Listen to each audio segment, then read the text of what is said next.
True English classes by Ramesh sir. Guys, आज से मैं शुरू करने जा रहा हूं एक क्लास, एक question series that will be for navy AA SSR air force XY group. और ये सीरीज चलेगी जब तक कि उनके एग्जाम नहीं आते। SSR के और एयरफोर्स के एग्जाम तक ये सीरीज चलती रहेगी। लॉकडाउन के चलते उनके जो पेपर पोस्टपोन हो गए थे,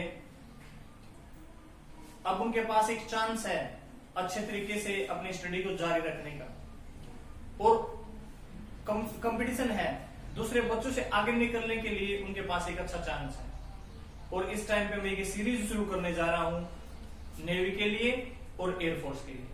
और आज मैं एक वीडियो लेके आया हूं, स्पेशली ये वीडियो है उन क्वेश्चंस की जो पिछले एग्जाम में आए हैं, जो नेवी AA और SSR में भी आए हैं और एयरफोर्स XY में आए हैं।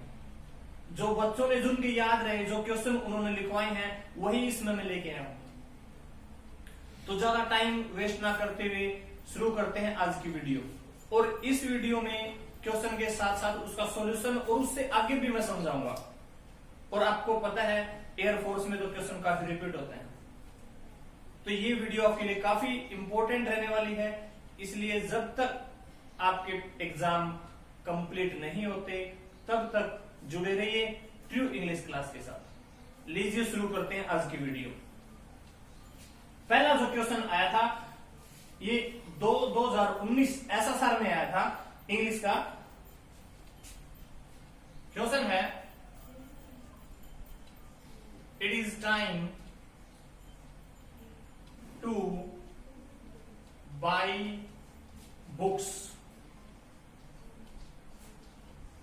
It is time to buy books. SSR में आया था ये, नेवी SSR। और इसका चेंज द वॉइस हमने इसकी चेंज करनी है।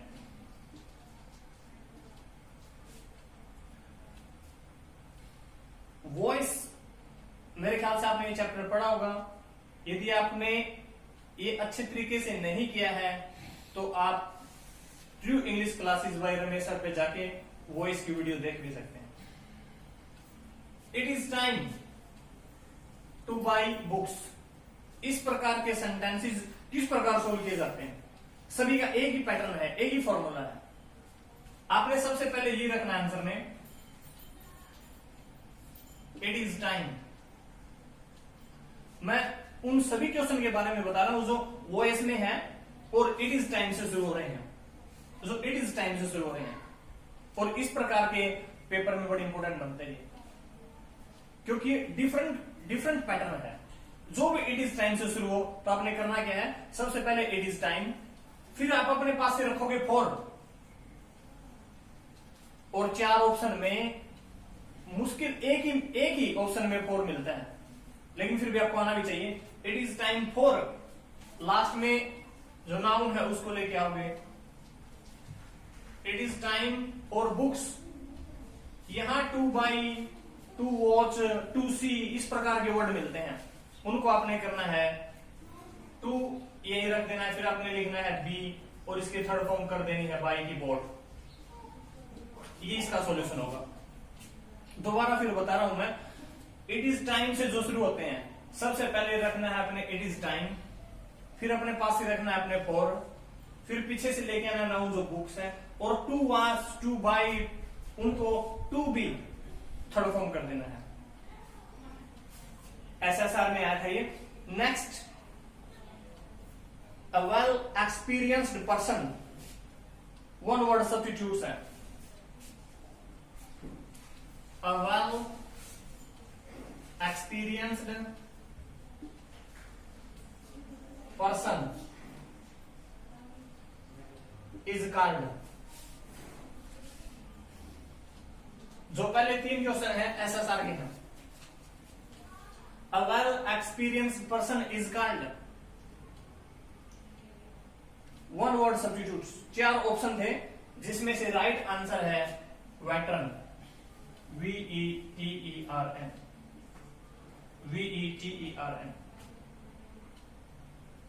इनसे एक चीज और क्लियर होती है कि अपनी वॉइस का चैप्टर पढ़ना जरूरी है। इससे ये सिद्ध हो गया कि आपको वन वर्ड सब्स्टिट्यूट्स भी याद होने चाहिए। Experienced person, veteran. नेक्स्ट जो आया था वो था बार्किंग डॉग्स सेल्डम डैश। यहां ब्लैंक्स दिया गया था पेपर में। बार्किंग डॉग्स सेल्डम 4 ऑप्शन दिए गए थे, बीट, बाइट, इस तरीके से। तो राइट इसका जो आंसर है बार्किंग डॉग सेल्डम बाइट। आपको पता है जो भौंकते हैं वो काटते नहीं। नेक्स्ट जो वर्ड आया था पेपर में ये था स्पेलिंग मिस्टेक।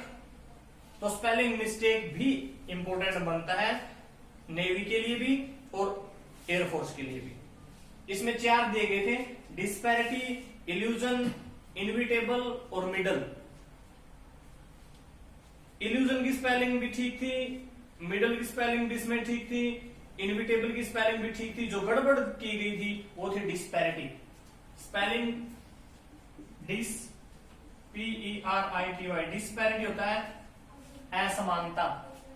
तो ये स्पेलिंग गलत थी वहां, तो इसको आपने करना है DISPARITY, डिस्पैरिटी। ये स्पेलिंग राइट है। तो इसे वॉइस आपके लिए जरूरी है, वन वर्ड सब्स्टिट्यूट जरूरी है if you are trying to go in navy और SSR, सॉरी इन एयरफोर्स। इसके अलावा स्पेलिंग मिस्टेक चैप्टर भी आपके लिए इंपॉर्टेंट बनता है। नेक्स्ट एक वर्ड आया था जेस्ट, ZEST,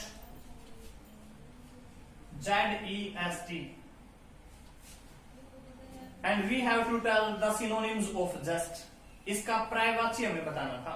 ये होता है खुशी, हौसला। तो इसका जो राइट है वो है pleasure, PLEASUR, pleasure.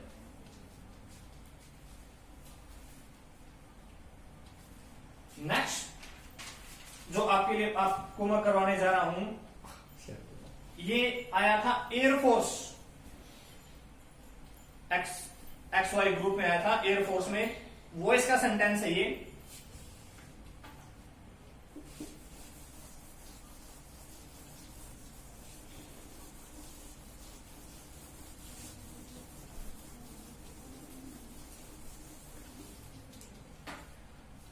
She taught me English.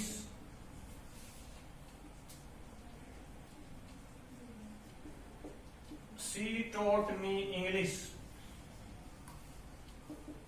आसान सा सेंटेंस है। यदि आप अच्छे तरीके से तैयारी कर रहे हैं तो आपको आना चाहिए ये sentence, She taught me English। और इसमें जो समझने वाली बात है, there is 2 object। ये चीज इसमें जानने की महत्वपूर्ण है। इसमें 2 ऑब्जेक्ट हैं। अब डिपेंड करता है आप किसी भी ऑब्जेक्ट को आगे ले जा सकते हो, लेकिन ध्यान रखना है ऑप्शन में क्या दिया गया है ये भी आपने ध्यान रखना है। और इस ऑप्शन में जिस एग्जाम में ये आया गया था तो उसमें मी को आगे लेके गए थे, ना कि इंग्लिश को। तो आपने मी को आप आगे लेके जाओगे तो इट विल बी आई। कोई भी सेकंड फॉर्म है तो वॉज वर्ड का यूज करते हैं, आई वॉज। टीच ये थर्ड फॉर्म है, TAUGST, थर्ड फॉर्म इसकी बनानी, ये सेकंड है। I was taught English by her, I was taught English by हर। हो सकता है नेक्स्ट एग्जाम में इंग्लिश को आगे ले जाया जाए। तो voice, one word substitute, spelling mistake की काफी इंपॉर्टेंट बनते हैं आपके लिए। और खास बात यह है, चाहे नेवी है चाहे एयरफोर्स है, इंग्लिश बेसिक्स ही मिलती है आपको। इंग्लिश इतनी ज्यादा डिफिकल्ट नहीं मिलती जितने की अदर सब्जेक्ट्स। अन्य सब्जेक्ट्स में जो आपकी कमी रह गई है मार्क्स की, वो आप इंग्लिश में कंप्लीट कर सकते हैं, इंग्लिश में पूरी आप कर सकते हैं। यहां मैं एक छोटा सा एग्जांपल देता हूं। My last student that was selected in navy, Amit Laura.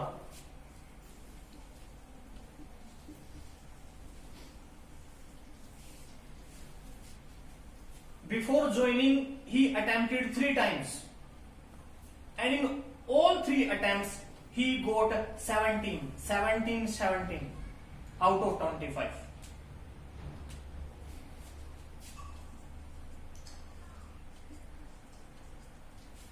You know that every subject has 25 marks. In those 25 marks, in English and in every attempt, before selected Navy SSR, he got 17 out of 17. Here I want to tell you that getting marks in English is not difficult. If you strong your basics, यदि आप अपने basics को मजबूत करते हो तो English में आप अच्छे मार्क्स प्राप्त कर सकते हो। और ये जो कमी, ये जो बढ़ोतरी है मार्क्स की, अन्य सब्जेक्ट में आपको फायदा करेगी।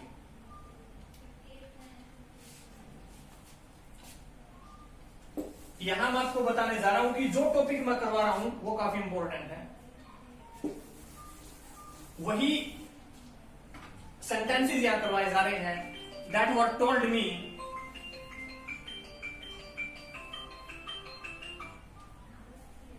बाय द स्टूडेंट्स, जो स्टूडेंट्स के द्वारा बताए गए हैं वही सेंटेंसेस। और ये सीरीज मैं बार बार कह रहा हूं, ये सीरीज चलती रहेगी आपके एग्जाम तक।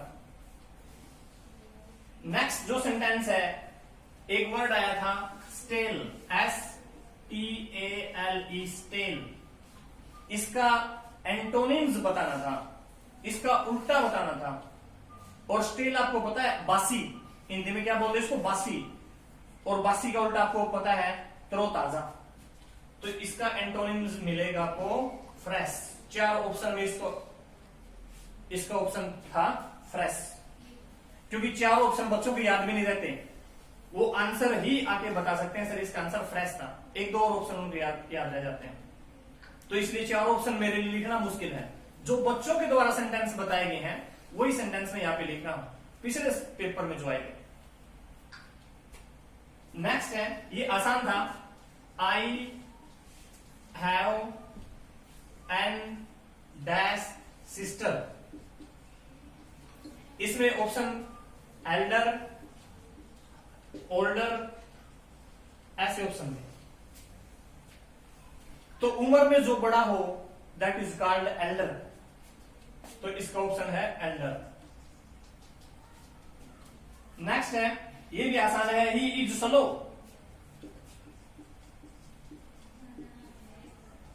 He is slow dash, he is sure. But he is sure. अब आपको लगता है ये कितना आसान है, लेकिन वहां आपके पास टाइम कम होता है, कंफ्यूजन ज्यादा होता है, इसलिए practice makes a man perfect. English को आप ये मान के ना चलें कि ये तो बस कंप्लीट हो जाएगा, इसके लिए भी आपको मेहनत करनी पड़ेगी। जो टॉपिक यहां पे बताए जा रहे हैं उन टॉपिक्स को आपको पढ़ना पड़ेगा। He is slow but he is sure. Next जो पेपर में आया था, ये काफी आते हैं, इडियम्स, फ्रेजेस, ये आपको पढ़ने पड़ेंगे। A bad workmen quarrels with dash, ये आपको याद होने चाहिए। बैड वर्क्समैन, नाच न जाने आंगन टेढ़ा, आपने सुना होगा। A bad workmen quarrels with his tools,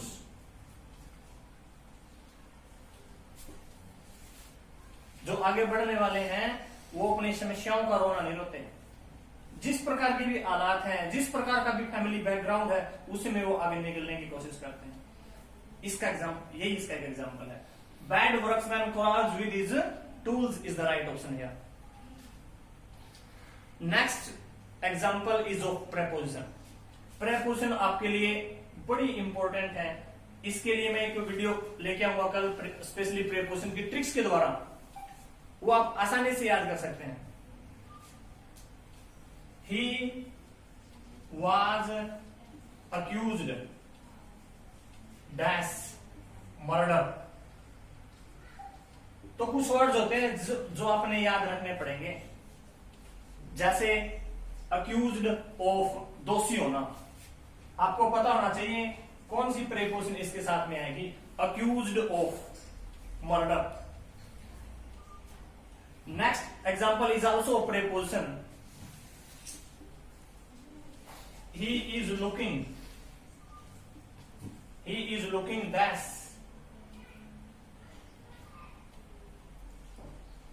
His lost child. तलाश करना, किसी की खोज करना, तो आपने पता होना चाहिए look for. Look for comes search करना किसी की, लुक फॉर होता है उसके लिए।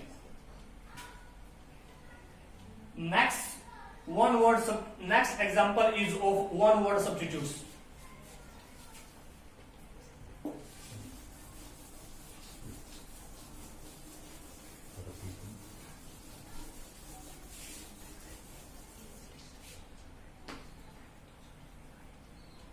An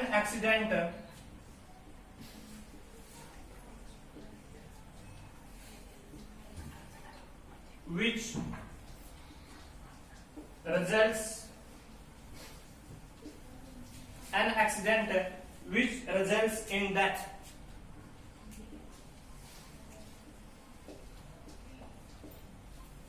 कोई भी घातक चीज, खतरनाक, an accident which results in death, इतना खतरनाक एक्सीडेंट जिसमें मौत हो जाए, खतरनाक चीज कोई। वन वर्ड सब्स्टिट्यूट है ये। इसका राइट आंसर है फैटल, FATAL, जिसको हिंदी में बोलते हैं घातक, फैटल। नेक्स्ट जो एयरफोर्स में आया था, आई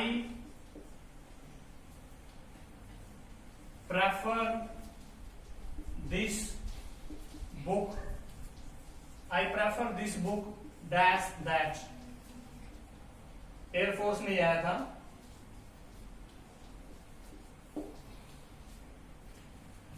I prefer this book dash that preposition का एग्जांपल है। इस सेंटेंस के माध्यम से मैं कई रूल्स आपको करवाऊंगा। तो इसमें आपको पता होना चाहिए प्रेफर के साथ में हमेशा टू प्रेपोजिशन का यूज किया जाता है। और ये जिस बच्चे ने मुझे बताया वो खुद इसको गलत करके आया था, क्योंकि उसने प्रेफर, उसने सोचा कंपैरिजन की गई, तुलना की गई है, and he used then there. लेकिन आपको पता होना चाहिए प्रेफर के साथ में टू आता है। कुछ वर्ड्स और मैं आपको बताना चाहता हूं यहां। सीनियर, और सीनियर का उल्टा junior, superior, inferior, exterior, interior,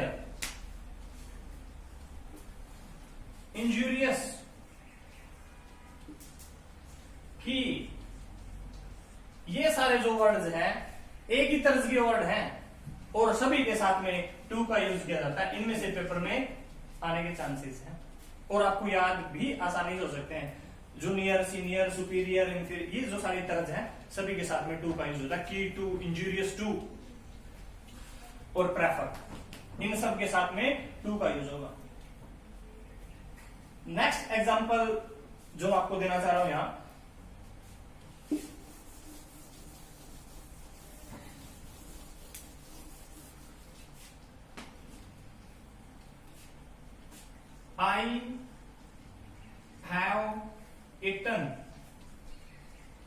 I have eaten nothing dash 3 PM। 3 बजे से कुछ नहीं खाया है। इसमें फॉर दिया गया था ऑप्शन में, सिंस दिया गया था, फ्रॉम दिया गया था। तो आपको पता होना चाहिए निश्चित टाइम है 3 PM, उस समय से उसने कुछ नहीं खाया है। और निश्चित टाइम के लिए आपको पता है कि इसका यूज किया जाता है सिंस। नेक्स्ट जो एग्जांपल है वो टेंसेस से लिया गया है। आई थिंक टेंस सभी को जरूर आते होंगे। India dash become free in 1947। इसको सॉल्व करवाने से पहले आपको बता देना चाहता हूं, true English classes is my English channel, और जो फर्स्ट वीडियो है उसके ऊपर वो टेंसेस की ही है। यदि आपको टेंस के रूल याद करने हैं अच्छे तरीके से, you can watch those videos. India dash become pre 1947, कोई भी बीता हुआ टाइम दिया जाए जो कार्य पहले कंप्लीट हो चुका है, you have to use past indefinite tense, and this is simple sentence, and in simple sentence we use second form, become, became, became, and this question is navy double A, navy double A का ही है। Next जो है बड़ा ही आसान है, let us dash do it. Let के साथ मैं आपको बता देना चाहता हूं, पहली फॉर्म आती है हमेशा, तो डू सेम रहेगा। Let us do it, let us go to school, let us play, let's go to watch movie, तो इसमें फर्स्ट फॉर्म मिलेगा। अगला जो एग्जांपल है बड़ा ही इंपॉर्टेंट है, ध्यान से समझने वाला है ये। I was dash strike, I was dash strike by a stone, by a stone. यदि सेंटेंस पैसिव वॉइस में है और वॉज वर्ब के बाद ब्लैंक्स है, पैसिव वॉइस मतलब काम किसी और के द्वारा किया गया है, तो उसमें थर्ड फॉर्म का यूज होता है। वाज वर्ब के बाद दो ही चीज आ सकती है, आपको समझना है। वाज वर्ब के बाद या तो फर्स्ट प्लस आईएनजी आ सकता है, या वाज वर्ब के बाद थर्ड फॉर्म आ सकती है। यदि वो पैसिव वॉइस में है, किसी और के द्वारा, किसी अन्य चीज के द्वारा काम किया गया है, तो उसमें थर्ड फॉर्म का यूज करना है। सेंटेंस देखो एक बार, I was dash strike by stone, मुझे स्ट्राइक किया गया पत्थर के द्वारा। तो और के द्वारा काम किया जाए, किसी चीज के द्वारा काम किया जाए, तो उसमें थर्ड फॉर्म का यूज होता है। तो I was struck, I was struck, verbs form भी इंपॉर्टेंट है। Strike, struck, struck. अगला सेंटेंस बड़ा ही आसान है, टेंसेस से ही है ये। The earth dash around the sun, और ब्रैकेट में दिया गया है मूव, और आपको पता होना चाहिए हैबिट है या ट्रूथ है, तो इसका मतलब वो प्रेजेंट इंडेफिनिट टेंस है। और ये ट्रूथ है, सबको पता है कि जो पृथ्वी है मूव्स अराउंड द सन, और अर्थ एक है, और प्रेजेंट इंडेफिनिट में एक के साथ में, हम सिंगुलर के साथ में एस या एस का यूज करते हैं, तो मूव का यहां पर हो जाएगा मूव्स। आज मैं इतने ही सेंटेंस लेके आया हूं, और ये वो सेंटेंस है जो बच्चों ने याद रखे हैं। It's a fortunate thing for you and us कि उन्होंने ये याद रखे हैं, और मैं आपके सामने ये सेंटेंस लेके आया हूं, जो एयरफोर्स में भी आए हैं और नेवी में भी आए हैं। वीडियोस मेरी चलती रहेंगी, इसका मतलब ये नहीं है कि हर रोज मैं वो सेंटेंस लेके आऊंगा जो पिछले एग्जाम में आए हैं। कुछ सेंटेंसेस में वो लेके आऊंगा जो प्रैक्टिस सेट वगैरह में से, लेकिन इट्स माय प्रॉमिस ये प्रैक्टिस सेट में से नहीं है बच्चों। ये आप किसी भी, कितने भी बच्चे हैं पीछे जिन्होंने पेपर दिए उनसे आप पूछ सकते हैं, ये सारे वो एग्जाम्पल हैं जो पिछले पेपर्स में आए। इस वीडियो में इतना ही, और लगातार अपनी प्रिपरेशंस को मजबूत रखने के लिए, स्ट्रॉन्ग रखने के लिए, और अब पता है अब नेवी में कंपटीशन ज्यादा है। जब ऑफलाइन था तब एग्जाम में इतना कंपटीशन नहीं था students, now there is tough competition. अपने लॉकडाउन को मानते हुए, घर में रहते हुए अपनी तैयारियों को मजबूत रखें, और अपने सिलेक्शन को श्योर कीजिए, और जुड़े रहिए true English classes by Ramesh sir के साथ। तब तक के लिए stay at home, thank you and good bye.